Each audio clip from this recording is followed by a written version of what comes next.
बिलाखिर national conference की जानिब से वादी कश्मीर की तीन लोकसभा सीटों पर अपने उम्मीदवारों का ऐलान कर दिया गया है। जिस तरह से आप जानते हैं, नेशनल कॉन्फ्रेंस ने पहले ही अनंतनाग राजौरी लोकसभा सीट पर अपने कैंडिडेट का ऐलान कर दिया था, लेकिन लोगों को इंतजार था कि आखिर वादी कश्मीर की 2 सीटों पर कब नेशनल कॉन्फ्रेंस अपने उम्मीदवारों का ऐलान करेगी और वह कौन से 2 कैंडिडेट होंगे। आपको बता दें, पहले से ही राजौरी अनंतनाग लोकसभा सीट पर नेशनल कॉन्फ्रेंस की जानिब से मियां अल्ताफ को मैदान में उतारा गया था। अब 2 सीटें बची थी, जिनमें एक बारामूला की सीट और श्रीनगर वाली लोकसभा सीट थी। पहले से ही खबरें ये गर्दिश कर रही थी कि नेशनल कॉन्फ्रेंस से उमर अब्दुल्ला और सईद आगा रहुल्ला जो है वो कंटेस्ट कर सकते हैं, लेकिन पहले खबर ये आ रही थी कि उमर अब्दुल्ला जो है श्रीनगर लोकसभा सीट से वाहिद पारा के अपोजिट में जो है लोकसभा इलेक्शन कंटेस्ट कर सकते हैं। लेकिन पता नहीं नेशनल कॉन्फ्रेंस ने अपना फैसला क्यों बदला, या फिर वाहिदुर रहमान पारा या PDP क्या नॉर्थ कश्मीर के श्रीनगर सीट पर इतनी मजबूत है कि उमर अब्दुल्ला को जो है वहाँ से अपना फैसला बदलना पड़ा। लेकिन मैं आपको बता दूं कि पहले जो है नेशनल कॉन्फ्रेंस की जानिब से ऑफिशियली अनाउंसमेंट नहीं की गई थी कि उमर अब्दुल्ला जो है वो श्रीनगर लोकसभा सीट से इलेक्शन कंटेस्ट करेंगे। लेकिन आपको बता दें कि एक बड़ी खबर सामने निकल कर आ रही है कि वादी कश्मीर की तीन लोकसभा सीटों पर अब नेशनल कॉन्फ्रेंस PDP दोनों ने जो है वो अपने कैंडिडेटों का ऐलान कर दिया है। आपको बता दें कि नेशनल कॉन्फ्रेंस की जानिब से श्रीनगर लोकसभा सीट पर सईद आगा रहुल्ला जो है वो कंटेस्ट करेंगे। अगर बारामूला की सीट की हम बात करें तो उमर अब्दुल्ला जो है यहाँ से इलेक्शन कंटेस्ट करेंगे। अनंतनाग राजौरी लोकसभा सीट की अगर हम बात करें तो यहाँ से जो है मियां अल्ताफ लारवी मैदान में जो है उतारे गए हैं। देखना ये जरूर होगा कि इस बार नेशनल कॉन्फ्रेंस का ये फैसला इन्हें कितना फ़ायदेमंद साबित हो सकता है। हालांकि नेशनल कॉन्फ्रेंस के लीडर्स का ये कहना है कि राजौरी अनंतनाग लोकसभा सीट पर सही फैसला है और जो लोगों की चॉइस थी उसी कैंडिडेट को जो है वो मैदान में उतारा गया है। सईद आगा रहुल्ला को जो है श्रीनगर लोकसभा सीट से मैदान में उतारा गया है और उमर अब्दुल्ला जो है बारामूला लोकसभा सीट से जो है वो इलेक्शन कंटेस्ट करेंगे। अगर PDP की हम बात करें तो राजौरी अनंतनाग लोकसभा सीट से महबूबा मुफ्ती, अगर हम बात करें सेंट्रल कश्मीर की, अगर श्रीनगर कश्मीर लोकसभा सीट की हम बात करें वहाँ से जो है वाहिदुर रहमान पारा को उतारा गया है और फैयाज अहमद जो फॉर्मर राज्यसभा मेंबर हैं PDP के, उन्हें भी जो है वो बारामूला लोकसभा सीट से मैदान में उतारा गया है।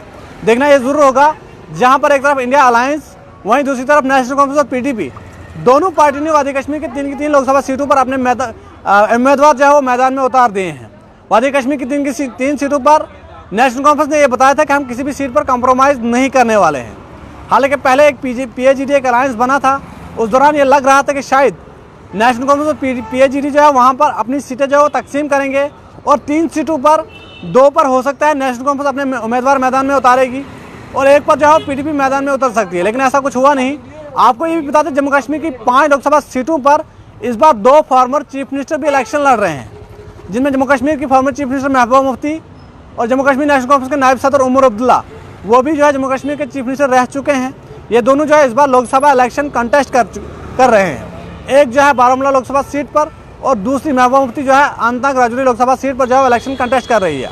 बहुत दिलचस्प होगा कि जब इन सीटों पर जो है इलेक्शन होंगे और वोटिंग यहाँ पर की जाएगी, उसके बाद जब 4 जून को नताइज आएंगे उसके बाद ही पता चलेगा ये दोनों के दोनों फॉर्मर चीफ मिनिस्टर जो है इस बार जीत दर्ज करने में कामयाब होते हैं या नहीं। क्योंकि बारामूला सीट की अगर हम बात करें, वहाँ पर जो है PDP की जानिब से फैयाज अहमद को उतारा गया है, जो कि फार्मर राज्यसभा मेंबर भी रह चुके हैं। अगर श्रीनगर लोकसभा सीट की बात करें, वहाँ पर जो है सईद आगा रहुल्ला को जो है उतारा गया है, जो शिया कम्युनिटी के लीडर हैं, उन्हें जो है श्रीनगर लोकसभा सीट से नेशनल कॉन्फ्रेंस की जानिब से मैदान में उतारा गया है। वाहिदुर रहमान पारा को जो है वो PDP की जानिब से मैदान में उतारा गया है।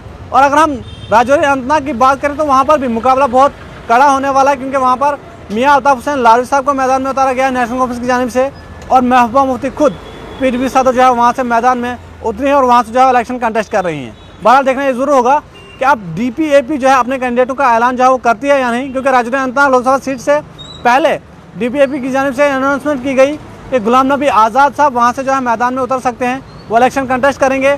लेकिन बाद में गुलाम नबी आज़ाद ने एक इंटरव्यू में कहा कि हमारा भी कोई क्लियर नहीं है कि हम जो इस सीट से इलेक्शन कंटेस्ट करेंगे या नहीं। हालांकि DPAP की जानिब से अभी एक ही कैंडिडेट को मैदान में उतारा गया है, वो है GM सरूरी। डोडा कठुआ उधमपुर लोकसभा सीट से उन्हें मैदान में उतारा गया है। अगर हम डोडा कठुआ उधमपुर की बात करें, वहाँ पर कांग्रेस की जानिब से लाल सिंह और BJP की जानिब से डॉक्टर जितेंद्र सिंह को एक बार फिर से रिपीट किया गया है और DPAP की जानिब से जो है वहाँ पर GM सरूरी को मैदान में उतारा गया है। इंडिपेंडेंट कैंडिडेट कई हैं, जिनमें महराज मलिक का नाम भी शामिल है। अगर टोटल कैंडिडेट की हम बात करें तो 12 कैंडिडेट जो है डोडा कठुआ उधमपुर लोकसभा सीट से इलेक्शन कंटेस्ट कर रहे हैं। बहरहाल एक बड़ी अपडेट थी कि नेशनल कॉन्फ्रेंस ने मिलाकर वादी कश्मीर की तीन लोकसभा सीटों पर अपने कैंडिडेट्स का ऐलान कर दिया है। पीडीपी ने भी अपने कैंडिडेट्स का ऐलान कर दिया है, अपनी पार्टी ने भी अपने कैंडिडेट्स का ऐलान कर दिया है। अब डीपीएफपी और पीसी इन्होंने जो है 3 की 3 सीटों पर अभी अपने कैंडिडेट का ऐलान नहीं किया है। आने वाले वक्त में देखना ये जरूर होगा क्या इन दोनों पार्टी की जानिब से अपने कैंडिडेट का ऐलान किया जाता है इन 3 की 3 लोकसभा सीटों पर या नहीं। जो भी अपडेट हम तक पहुँचेगी हम आप तक पहुँचाने की जरूर कोशिश करेंगे।